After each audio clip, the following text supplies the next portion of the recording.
하나님의 말씀은 사무엘하 24장 18절에서 25절입니다. 사무엘하 24장 18절. 이날에 갓이 다윗에게 이르러 그에게 아뢰되 올라가서 여부수 사람 아라우나의 타작마당에서 여호와를 위하여 제단을 쌓으소서 하매. 다윗이 여호와께서 명령하신 바 가이스의 말대로 올라가니라. 아라우나가 바라보다가 왕과 그의 부하들이 자기를 향하여 건너옴을 보고 나가서 왕 앞에서 얼굴을 땅에 대고 절하며 이르되 어찌하여 내 주 왕께서 종에게 임하시나이까 하니 다윗이 이르되 내게서 타작마당을 쌓아서 여호와께 제단을 쌓아 백성에게 내리는 재앙을 그치게 하려 함이라 하는지라. 아라우나가 다윗에게 아뢰되 청하건대 내 주 왕은 좋게 여기시는 대로 취하여 드리소서. 번제에 대하여는 소가 있고 뗄 나무에 대하여는 마당질하는 도구와 소의 멍에가 있나이다. 왕이여 아라우나가 이것을 다 왕께 드리나이다 하고 또 왕께 아뢰되 왕의 하나님 여호와께서 왕을 기쁘시게 받으시기를 원하나이다. 왕이 아라우나에게 이르되 그렇지 아니하다. 내가 값을 주고 네게서 사리라. 값 없이는 내 하나님 여호와께 번제를 드리지 아니하리라 하고 다윗이 은 50세겔로 타작마당과 소를 사고 그곳에서 여호와를 위하여 제단을 쌓고 번제와 화목제를 드렸더니 이에 여호와께서 그 땅을 위한 기도를 들으시며 이스라엘에게 내리는 재앙이 그쳤더라. 오 하나님 아버지, 은혜를 감사합니다. 오늘 이 말씀을 통하여 하나님의 뜻을 바르게 깨달아갈 수 있도록 인도하여 주시옵소서. 예수님 이름으로 감사하며 기도드리옵나이다. 아멘. 자, 우린 24장 인구조사 사건, 이 사건에 대해서 지금 매일 성경은 인구조사로 말미암아서 하나님이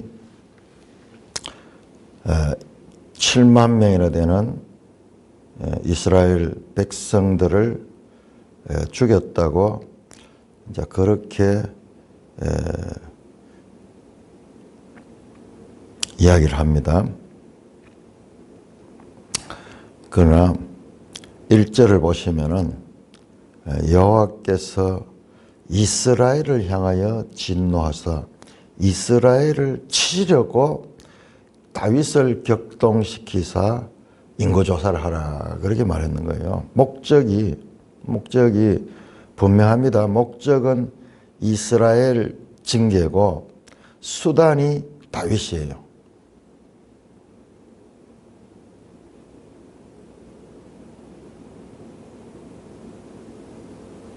다윗의 죄 때문에 이스라엘이 억울하게 재앙을 당했다는 것이 아니라는 점입니다. 이거는 엄청난 오해예요. 그리고 21장에서 24장에 이르는 소위 부록이라고 하는 이 부분의 스토리하고도 연결되지 않아요. 이 부분은 계속 다윗의 명예를 회복하는 이야기로 나타나고 있어요. 자세히 듣다 보면 하나님의 마음에 합한 사람 다윗을 완전히 죄인의 괴수로 만들어 놨잖아요. 사무엘하 11장에서 20장에 걸쳐서 모든 죄가 다윗에게만 있는 것처럼 다윗의 죄를 낱낱이 까발려 놨잖아요. 그런데 하나님께서 그 다윗의 명예를 회복시켜 주세요. 21장, 24장에서는.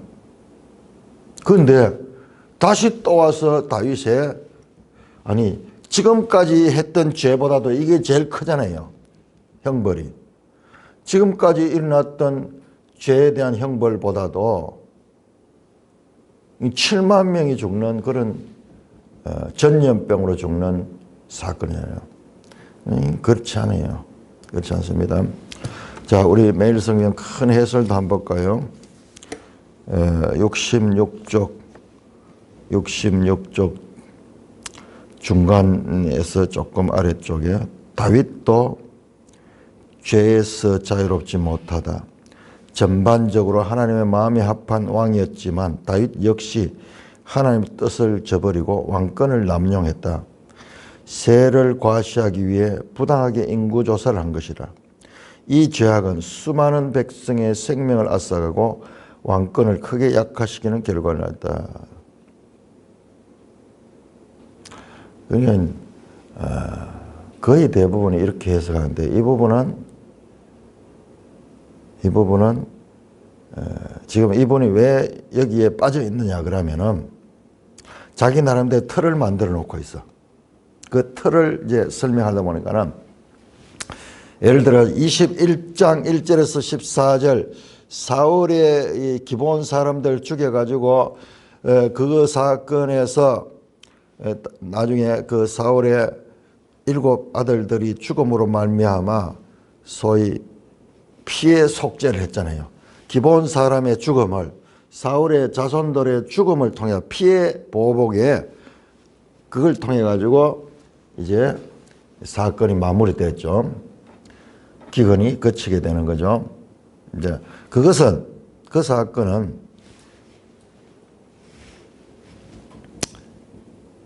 21장 1절에서 14절에 나오는데 그거는 사무엘하 전체 1장에서 8장에서 다윗이 참으로 이 순기능의 모델로서 충실하게 하나님을 순종하는 그 내용을 21장 1절 14절 압축하고 있다고 그렇게 보는 거예요. 그렇게 보고 그 다음에 지금 이 24장에 나오는 이 사건은 다윗이 9장부터 20장까지 범죄해가지고 그 위기를 맞았다가 다시 왕위를 회복하는 그 사건의 축약으로 이걸 보는 틀을 가지고 있는 거예요. 그러니까 21장에서 24장이 아주 보통 책이 아니다 하는 것을 알게 되고 거기에서 뭔가 하나 질서를 뽑아내려 하다 보니까는 이걸 비슷하게 발견해서 그럼 거기에다 끼 맞추려고 하다 보니까는 인구조사로 말미암아 가지고 그걸 했다는 이런 이론이 나왔는데 그렇지 않습니다. 그렇지 않습니다. 그러니까 우리는 어떤 경우에 우리가 가지는 이론을 참 쉽지 않은 이론을 발견하다 보면은 그 이론에다가 내용을 끼워 맞추려고 하는 그런 의도를 가지고 있어요. 이건 누구든지 그래요. 누구든지. 자기중심적. 특히 학자들은 이게 자기 이론 그 자체가 하나의 업적이 되거든요. 업적이 되기 때문에 새로운 이론을 발견을 하고 제시하면은 그거는 뭐 세상 사람들은 어떤 새로운 사업을 하나 해가지고 큰 돈을 벌이는 것처럼 그런 욕심을 가지게 되는 거예요. 욕심을 가지게 돼요.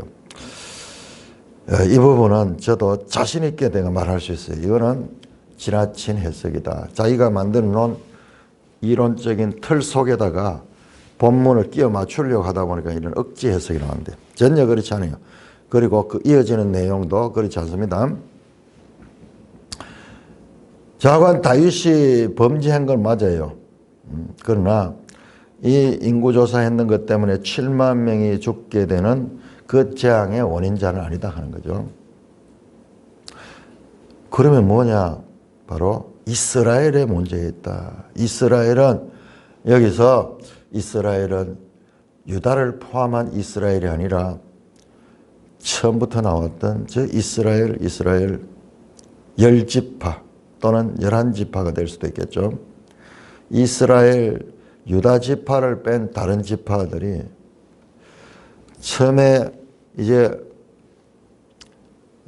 자기들 필요에 따라서 다윗에 찾아와 가지고 자기들과 언약을 맺어 가지고 이스라엘 왕으로 세웠지만은 그러나 무슨 이유인지 모르지만 쭉 내용을 보다 보면은 이스라엘이 결정적인 순간에 압살롬의 반역의 편에 들었고 또한 20장에 오면은 세바의 반역의 편에 섰던 사람들. 기회만 하면은 반역하고 다윗을 대적했던 사람이에요. 그러니까 이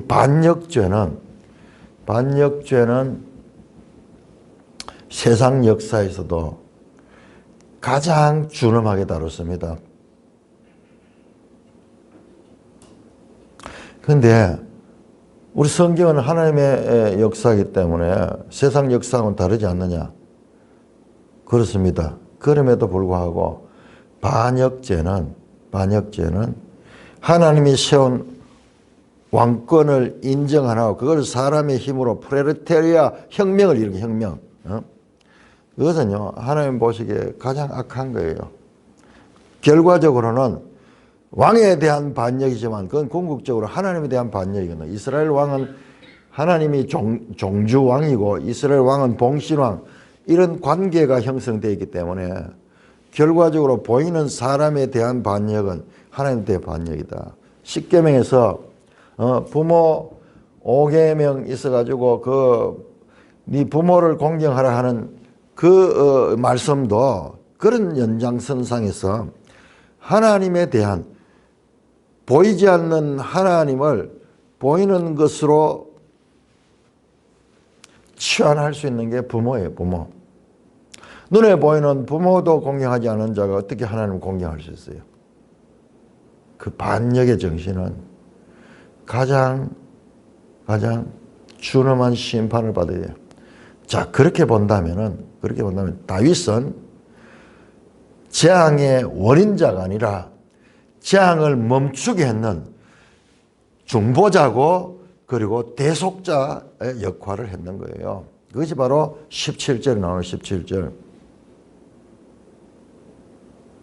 나는 범죄하였고 악을 행하였거니와 이 양무리는 무엇을 행하였나이까? 청하건대 주의 손으로 나와 내 아버지 집을 치소서.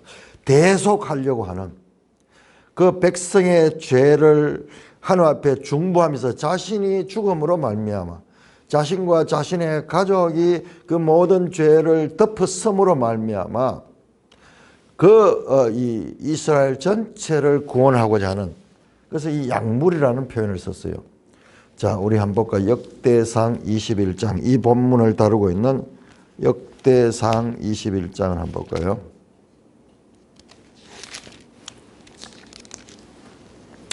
역대상 21장 17절. 이 장면이 똑같은 장면입니다. 하나님께 아뢰되 명령하여 백성을 계수하게 한 자가 내가 아닙니까? 범죄하고 악을 행한 자는 곧 나입니다. 이 양떼는 무엇을 행하였습니까? 청하건대 나의 하나님 여호와여 주의 손으로 나와 내 아버지의 집을 치시고 주의 백성에게 재앙을 내리지 마옵소서 하니라. 다윗은 자신의 죄를 지금 크게 확대해서 보고 있는 거예요. 자신 때문에 이런 일이 일어났다고 지금 생각하면서 자신이 죽어야 된다, 그렇게 생각을 하는데, 그러니까 모든 이스라엘 죄를 자신의 죄로 돌리는 그런 다윗의 변화된 모습. 이 앞에 나왔던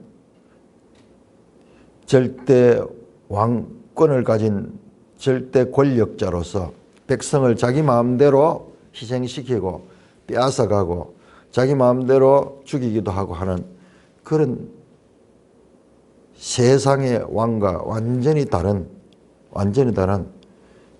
이스라엘의 왕으로서의 자세가 지금 여기서 나타나는 거예요. 내가 봤을 때는 바로 이 다윗의 중보 기도, 다윗이 대속물이 되겠다는 이 말씀, 이게 바로 선한 목자의 심정이에요. 그게 약물이라 그렇게 이야기해요. 약물이라. 자신은 목자다. 목자. 목자의 잘못으로 이 무리들이 죽게 되었으니까는 목자인 내가 죽겠습니다. 실제적으로 가난한 자의 한 마리밖에 없는 그 양을 빼앗아 가지고 자기 손님을 접대했다고 말했던 12장에 선지자 나단의 지적과 정반대되는 변화된 모습, 회개하고 삶이 바뀌어지며 생각이 바뀌어지는 그 다윗을 우리에게 보여주고 있다는 겁니다.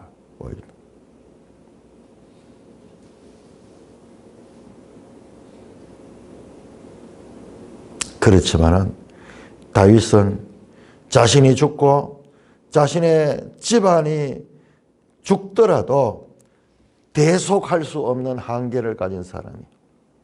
이 대속은 다윗이 마음으로는 원이지만은 실제로 다윗 자체가 그런 대속의 이 대속물이 되려고 하면은 자신이 죄가 없어야 되는데 다윗이 죄 있는 사람이에요.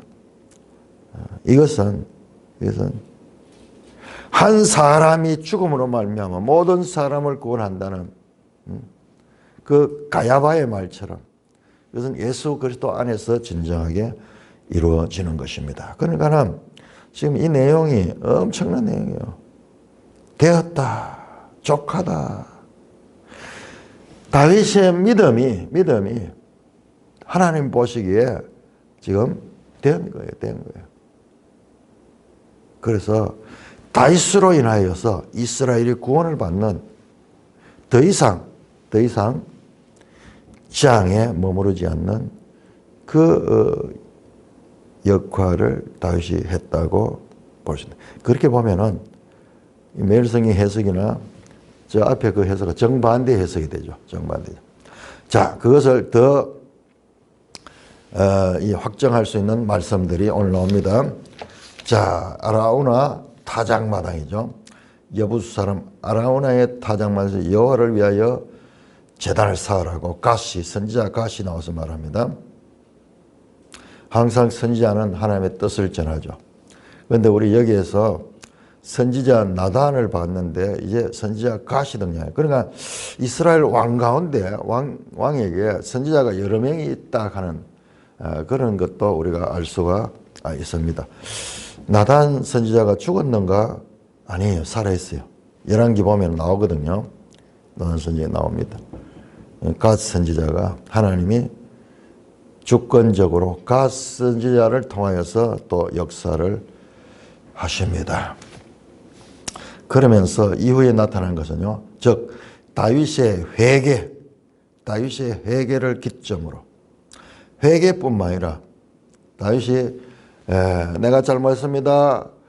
이 모든 죄는 나의 교만으로 말미암았다. 이런 죄에 대한 고백 10절에 나왔죠. 그 죄에 대한 고백보다는 그 고백으로부터 이제 재앙이 멈춰지는데 그 고백과 더불어서 희생, 왕으로서 백성을 위해서 대신 죽겠다는 이 희생의 이 고백이 나타나자마자 이제 완전히 사건은 다윗의 긍정적인 면, 다윗의 부정적인 면이 아니라 긍정적인 면으로 내용이 이어집니다. 다윗은 범죄하는 왕이지만 또한 회개하는 왕이고 하나님을 종주로 모시는 봉신왕이고 그리고 백성을 위해 대속적으로 강구하는 왕으로 이제 자리매김을 하고 이 명예가 완전히 회복됩니다. 그래야지 열왕기 가서 다윗의 길로 갖는 것은 하나님의 뜻에 합당한 왕이고 다윗의 길을 따르지 아니하는 왕들은 하나님 마음에 합당하지 않는 왕이라는 하나의 관용어가 생겨나잖아요. 그 다윗의 명예 회복이 제대로 되지 않고 그 이야기는 불가능하잖아요. 사무엘하 이 일반적인 해석에 의하면은 다윗이 이 죄를 짓다가 나중에 마지막에 더 큰 죄를 지어가지고 백성을 7만 명이나 죽게 하는 그런 일을 행했는 자라 그러면은 그런 논리는 모순이잖아요. 그러니까 확신적으로 제가 볼 때 21장에서 24장은 지나치게 죄를 확대해서 가르쳐 보여줬던 그 다윗의 명예를 하나님께서 깨끗하게 지금 회복시키는 과정이에요.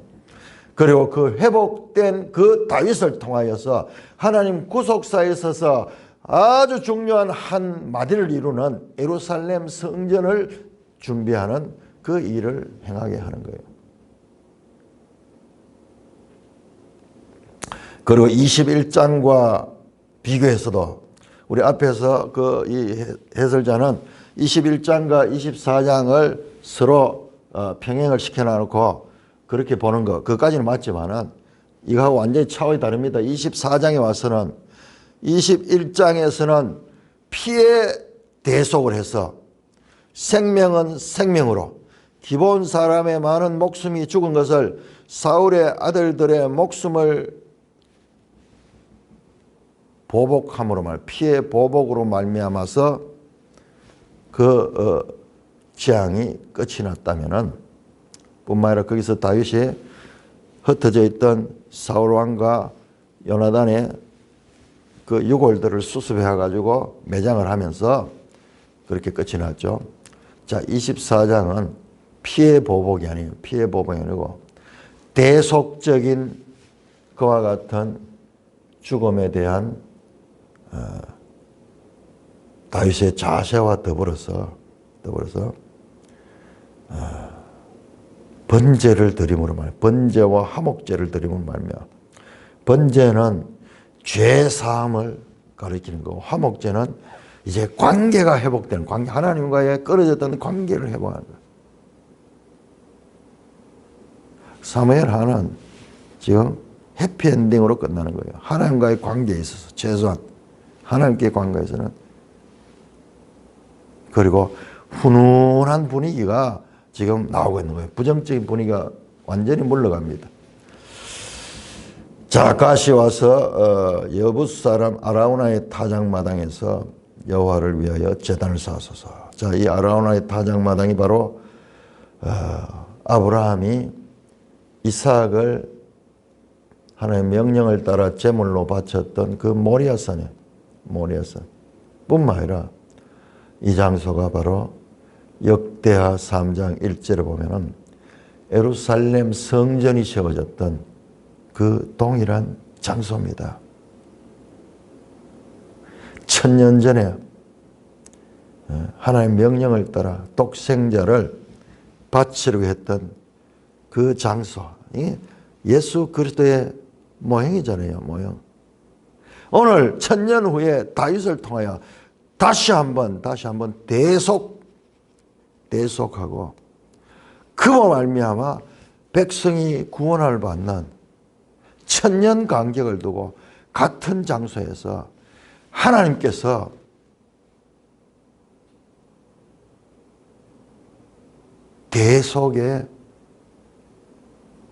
대속을 통하여 구원하실 그 장차 예수 그리스도 안에서 성취될 그 이야기를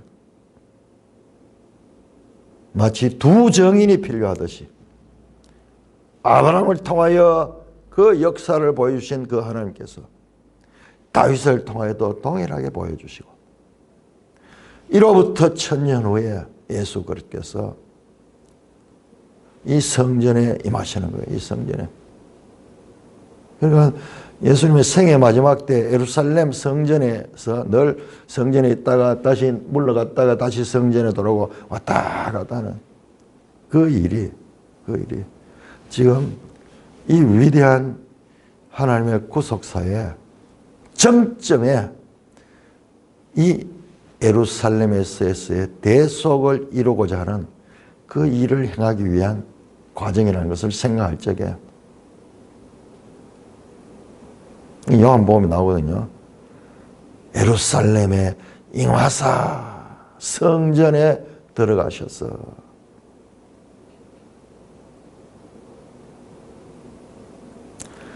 이런 관점을 읽으면은 그야말로 그보다 더 감동적인 메시지가 세상에 어디 있겠어요? 어디 있겠어요? 역사를 통하여 하나님께서 예언해 오신 다시 이 예언해 오신 그 사건이 이제 성취되는 시점에 예루살렘 성전에 오신 예수님께서 이 성전을 헐라 내가 사흘 만에 세우리라. 그 말씀은 그야말로 참 놀라운 하나님의 구속사를 성취시키는 말씀이다. 예수님은 말 한마디 행동 하나 전부 다가 바로 하나님의 뜻을 지금 성취하시는 분이다. 그래서 마태복음에는 이는 말씀을 성취하려 함이라. 이는 기록된 말씀을 성취하려 함이라. 그렇게 말씀합니다. 자, 그렇다 그러면은 인구조사도 우리는 저 인구조사를 계기로 말미암아 다윗이 또한 분명히 하나님께 교만했던 건 있어요. 그렇지만은 다윗의 인구조사가 7만 명이 죽는 원인은 아니었다는 것을 분명히 하고요. 자, 이걸 예수님 사건을 연결해 보니까는 예수님 때 인구조사가 있어요. 큰 인구조사가 있어요. 그건 로마의 아우구스투스 황제를 통한 인구조사예요. 그 인구조사는 세금 같은 거, 그 다음에 나라들 자기가 통치하는 제국의 이 인구를 조사함으로 말하면 합리적인 그와 같은 행정을 수반하고 그리고 세금을 많이 거둘 수 있는 정확하게 거둘 수 있는 그런 것을 만들기 위한 제도였지만은 그 인구조사는 예수님을 나사렛 사람에서 저 베들레헴에서 태어나게 만드는 계기가 되는 거죠. 어마어마하다. 다윗의 인구조사와 가이사 아구스도의 인구조사, 궁극적으로 하나님의 뜻을 이루는 사건으로 사용이 된다. 19절입니다. 다윗이 여호와께서 명령하신 바 갓의 말대로 올라가니라. 중요합니다. 여호와께서 명령하신 바 갓의 말대로 올라가니라. 하나님 말씀을 그대로 순종하고 있는 모습을 보게 됩니다. 두둥 하면서 이제 아라우나 타작마당으로 올라가는 거예요.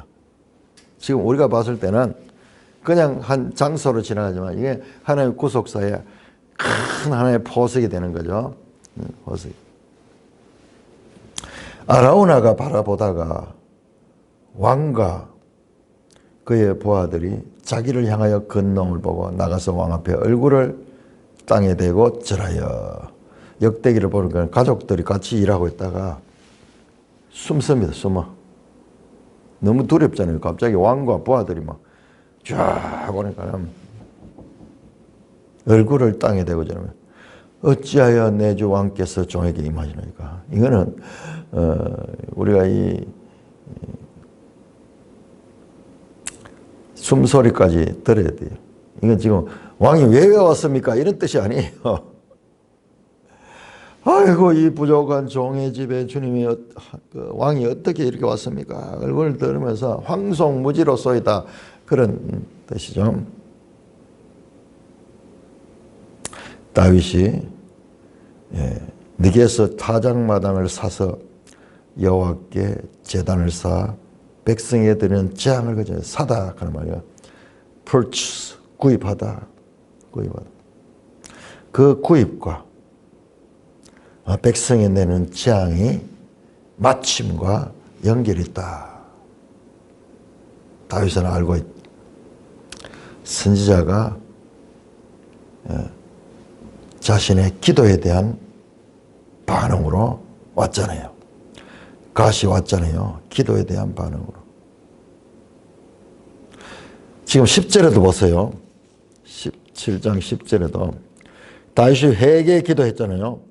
회개 기도, 다윗이 백성을 쫓아낸 후에 마음에 작정하여 다윗이 큰 종의 죄를 사하옵소서 내가 심히 미련하게 행하나이다 했죠. 그러니까 11절에 여호와의 말씀이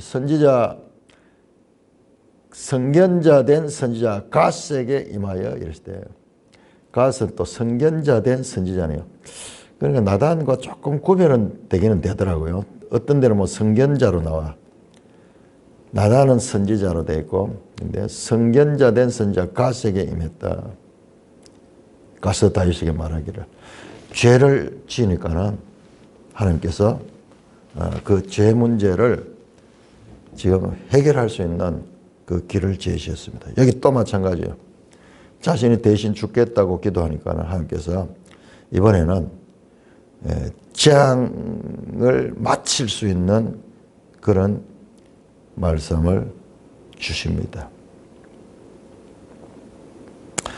22절 아라우나가 다윗에게 아뢰다 원하건대 내 주왕은 좋게 여기시는 대로 취하여 드리소서. 번지에 대하여는 소가 있고 뗄나무에 대해서는 마당질하는 도구의 소와 멍이 있다. 좋게 왕 마음대로 하시라 하는, 왕 마음대로 하셔.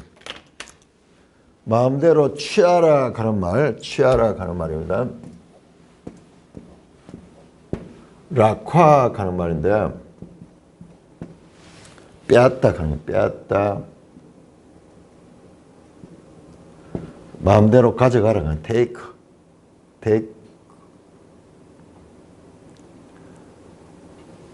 왕인데 이 부족한 종의 것을 왕이 마음대로 가져갈 수 있습니다. 이 단어를 쓰는 거예요. 이 단어가요 아주 암시적입니다. 암시적입니다. 자, 우리 12장 한번 가보세요. 11장부터 11장 다윗이 범죄했던 그 11장.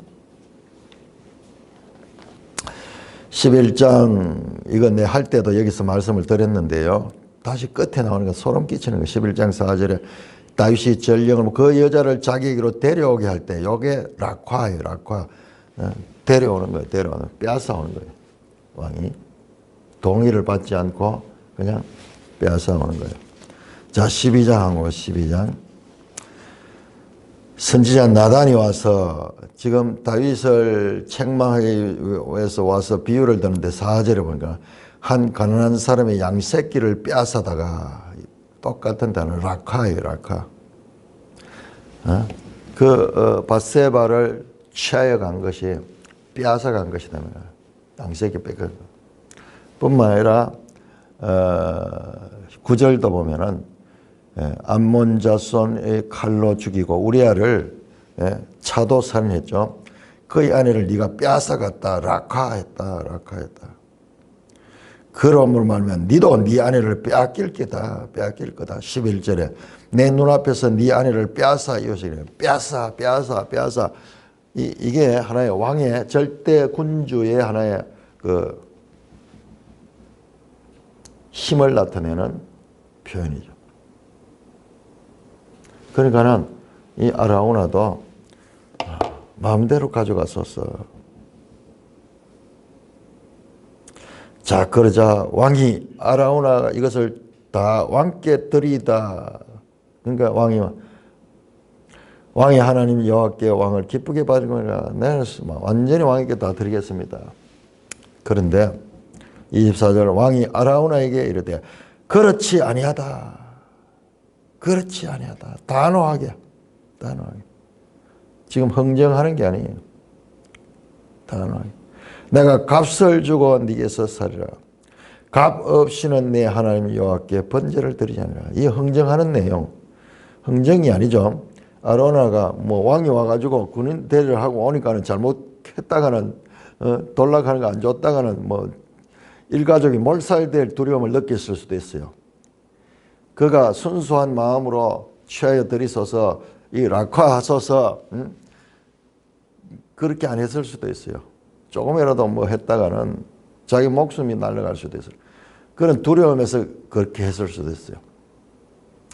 그러나 우리는 뭐 알 수는 없죠. 아니면은 진짜 자원해가지고 그렇게 할 수도 있겠고 또 우리 창세기 보면은 그 아브라함이 땅을 살 때 보면은 이런 장면이 나와요.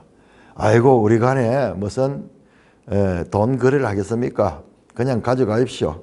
아닙니다. 제가 대가를 치면서 정 그렇다면은 이게 시가는 지금 한 2억 정도 되는데 뭐 그걸 내가 받겠습니까? 그러니까 2억이 자기 부르는 금액이 돼요. 그래서 저는 창세기 23장입니까? 거기에 나오는 23장에 나오는 그때 그 사람들이 어떤 사람들이랑 그 땅을 살 때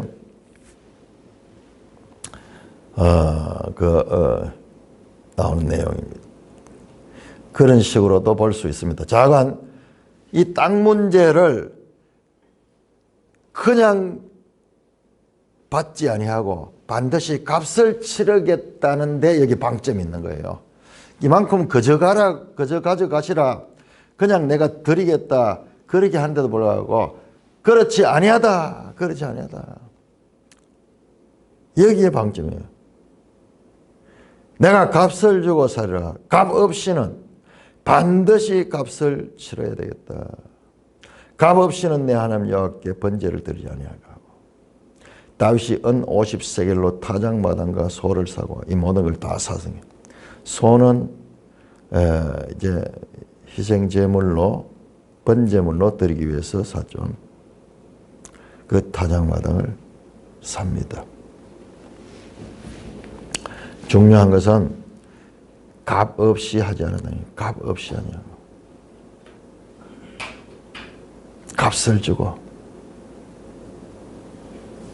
예수님께서는 죄의 값을 치르고 그 자신이 친히 대속물이 되어서 인류를 구원하신 그 장소가 이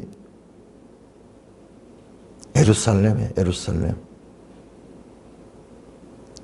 그 이야기가 왜 나오느냐? 이게 여기 나올 이야기 아니잖아요. 이런 거. 값을 뭐 주고 사겠다 안 사겠다. 이것은 장차 오는 예수 그리스도 안에서 성취될 이야기를 지금 하고 있는 거예요. 그러니까 지금 마지막에 다윗이 대속하겠다. 내가 백성들에서 나와 내 가족이 죽겠다. 이것도 예수 그리스도의 그림자를 보여주고 있고 지금 여기도 지금 예수 그리스도의 그림자를 보여주는 거예요. 이게 성경인 거예요. 이 성경. 그래서 값을 치르고 타작마당을 사고 그 다음에 제물로 쓸 소를 사고 그곳에서 바로 아라우나의 타작마당에서 지금 이때요.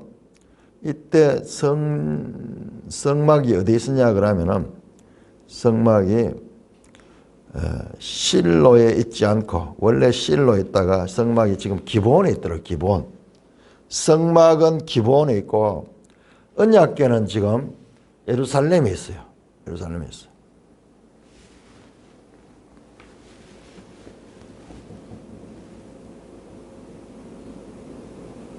그곳에서 바로 예루살렘에서 모리아산에서 예루살렘 모리아산에서 장차 성전이 세워질 그 터에서 여호와를 위하여 제단을 쌓고 번제와 화목제를 드렸다.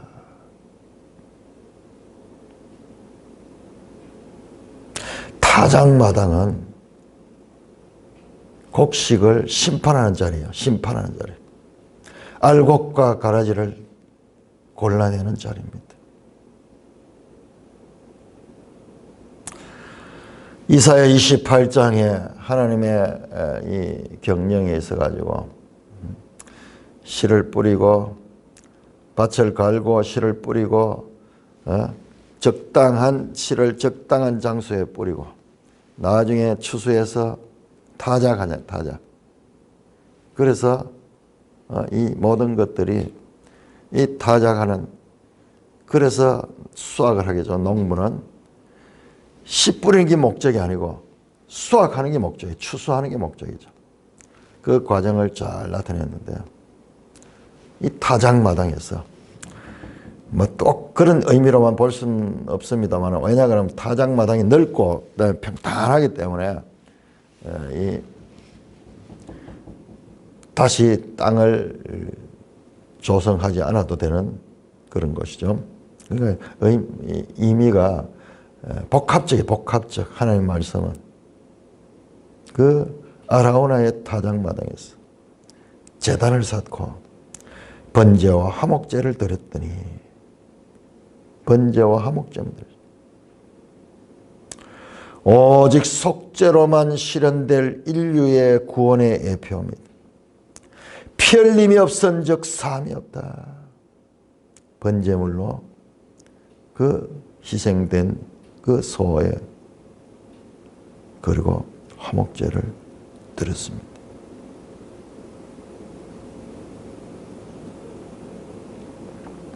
지금 역대사항은요 21장에 이 내용 나오고 22장에 바로요 여기서 이제 성전 건축 준비를 하는 내용이 나와요.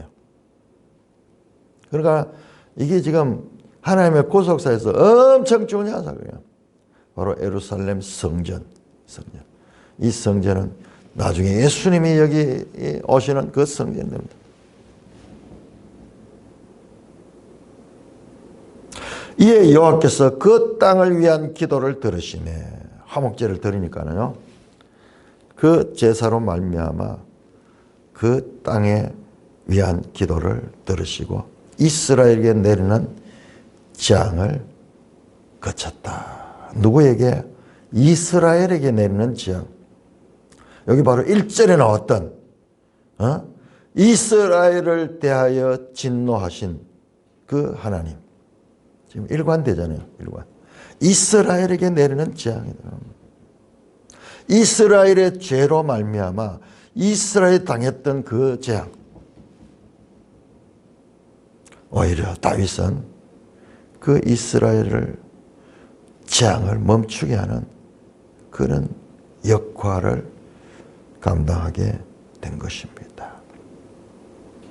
자, 이 장면을 크게 보면요. 크게 내려다가 우리 보면 사무엘서 전체를 보면은 사무엘상 1장에서 한나가 기도함으로 말미암아서 그 문제가 해결됐고 지금 마지막 24장에서는 다윗이 기도하고 다윗이 제사를 드림으로 말미암아서 이스라엘의 재앙이 그치는 한 개인의 기도에서 시작해서 한 왕의 기도로 끝나면서 국가적인 문제가 해결되고 여기는 한 개인적인 문제가 해결되는 그런 큰 인크루지오를 우리가 여기에서 발견할 수가 있습니다. 사무엘서는 처음과 끝을 통해서 이 전체 내용을 이와 같은 한나의 기도와 다윗의 제사 또한 기도하면서 제사를 드리죠. 이것이 전체 내용을 감싸고 있습니다. 이 모든 일을 통하여 이 모든 인간 문제를 해결하시는 분은 하나님이시다는 것을 우리에게 알려줍니다.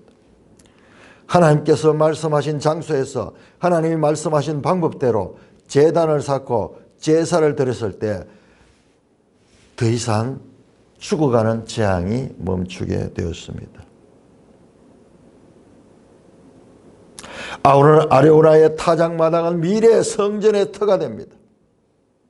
장차 행하여질 예루살렘 성전과 제사가 미리 다윗 시대의 예표적으로 들어지고 속죄가 이루어집니다. 예루살렘 성전은 다윗 왕조와 계를 같이 합니다. 한번 생각해 보세요. 솔로몬 때 이제 다윗 때 예루살렘을 수도로 선택했거든요. 그러나 성전은 아직 짓지 않았죠. 성전 파괴가 언제 일어납니까? BC 586년 다윗 왕조의 마지막 왕 시드기야 때 끝이 나잖아요. 더 이상 다윗 왕조가 없어요. 다윗 왕조가 없습니다. 그때부터 다윗 왕조는 끝이에요. 그러니까 이 예루살렘 성전은 다윗 왕조로부터 준비되고 시작되었다가 다윗 왕조가 끝남으로 말미암아 해체되어버려. 그러면 그 다윗 언약, 영원한 왕위를 약속했던 그 언약은 어떤 게? 그 예수 그리스도 안에서 통치된 예수 그리스도. 그래서 마태복음 1장은 아브라함과 예수 그리스도의 후손,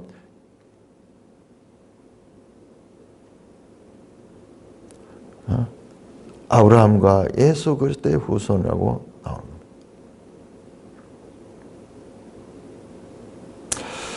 예루살렘 성전 이 장소는 과거 1000년 전 아브라함이 이삭에게 칼을 들이댄 그 장소였습니다. 그런데 하나님의 사자가 그 칼을 거둬라 그러면서 제물을 준비했다가 그 제물로 제사를 드려서 하나님이 인정받았던 장소였죠. 하나님이 인정받은 장소죠. 이제야 네가 나를 경외하는 줄 아노라.